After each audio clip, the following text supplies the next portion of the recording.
Здравствуйте, друзья! Вы на канале «Иностранцы о России». Подписывайтесь, ставьте палец вверх. Ну а мы начинаем. Американец, 2 года живущий в Москве, честно ответил на вопросы о России.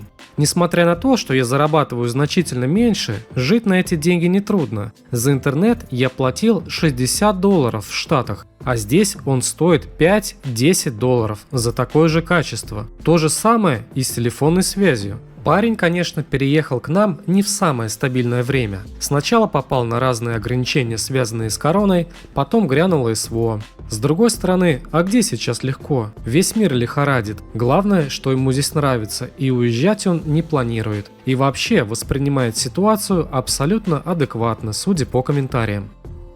Он родом из Колорадо. 5 лет учил русский язык в университете, мечтал приехать в Россию, чтобы пожить. А на русский его изначально потянуло, потому что понравилась песня. Он стал искать текст оказался на кириллице, пришлось выучить, чтобы понять смысл. Ну и дальше все покатилось. Интересная мотивация.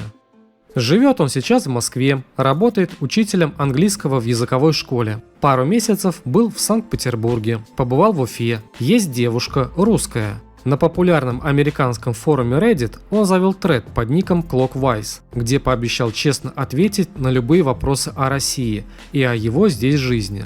Вопросов ему тут же накидали целую охапку. Мы перевели для вас его ответы. Получилось довольно интересно.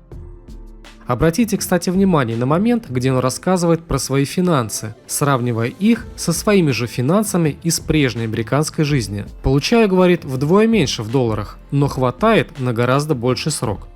Вопрос. Насколько ожидания совпали с реальностью? На самом деле у меня не было никаких ожиданий, так что я ничем не был разочарован. Во всяком случае, дела обстоят лучше, чем я мог бы предположить. Я бы сказал, что с моей точки зрения почти ни один из стереотипов не является точным. Россия вроде как просто кажется таким же местом, как и любое другое, и русские люди кажутся такими же людьми, как и все остальные. Что удивило? Самым большим шоком для меня является очевидное отсутствие свободы слова. Для меня все еще так странно, что я не могу публично критиковать правительство, не рискуя попасть в тюрьму. Что касается более приятного сюрприза, русские всегда говорят «приятного аппетита», если видят, что вы едите. Поскольку я родом из Штатов, это совсем не то, к чему я привык. Я даже не думаю, что у нас есть правильный способ перевести это на английский, не выглядя при этом как официант в ресторане. Что касается нарушения законов, я бы сказал, просто руководствуйтесь здравым смыслом, и все будет в порядке. На публике не говорите о войне, не поддерживайте ЛГБТ и не критикуйте правительство, но в остальном все в порядке. Вопрос. Что изменилось для вас после 24 февраля 2022 года?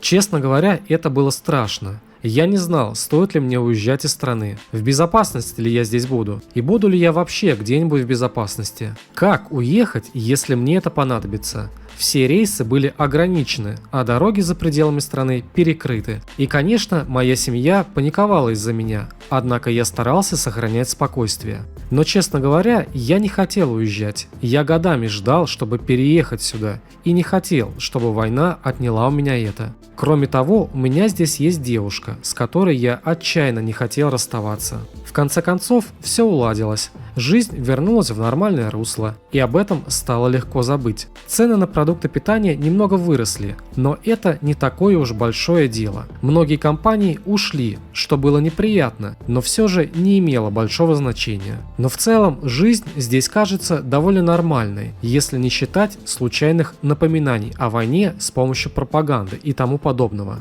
Вопрос. Как у вас с финансами?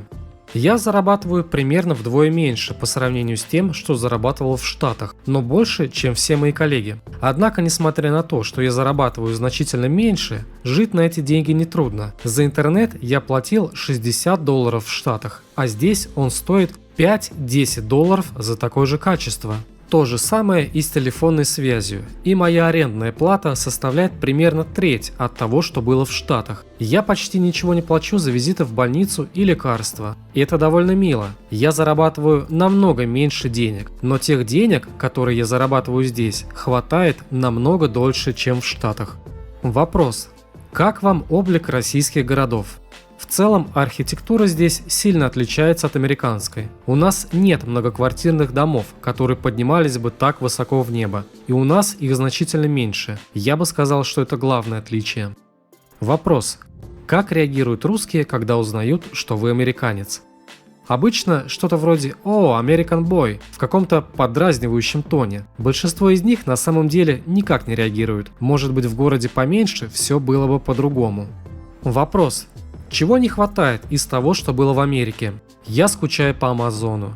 Но не совсем по самой компании, скорее по возможности заказать все, что угодно из одного единственного источника. Здесь есть Озон и кое-что еще, но это не совсем одно и то же. Но больше всего я скучаю по такой роскоши, как чипотле, это разновидность мексиканского буррито, и по другим блюдам.